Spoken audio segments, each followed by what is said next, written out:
Well, I was going to ask you about the quarterbacks in next year's draft at the end of this, but you went there, so I'll just go there right now. Yeah. Is there that weird feeling because Arch, obviously, we know the Saints element of it, and of course he's a Louisiana guy, and then the offensive coordinator's son is at LSU. I mean, is that hovering over the organization, knowing that's a reality next year?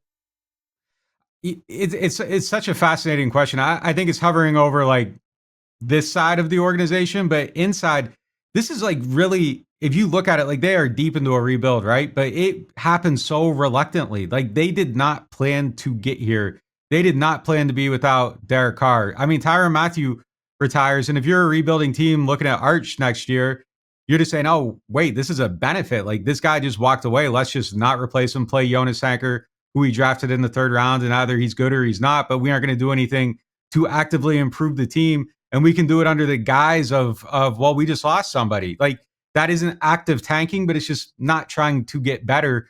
Which I think if you're looking at it through that prism, maybe you take advantage of that. But I think they're still operating as if they want to try to win every game. I don't know that Mickey Loomis is someone that's ever going to pull the plug and say, hey, you know what?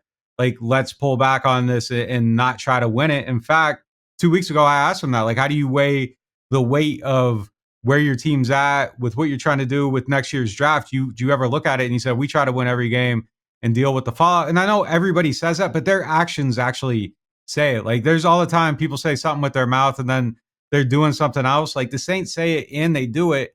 I don't think they want to be in the rebuild. So I don't know. I mean, do they lose X amount of games, get to the deadline and say, hey, trading Alvin Kamara, trading Demario Davis, and whatever else anybody else wants? I would be extremely surprised if they do that, just because like we haven't seen them operate on that plane yet. So until we do, I'm looking at Arch, I'm looking at Nussmeier, Sellers, Klubnik, all these guys.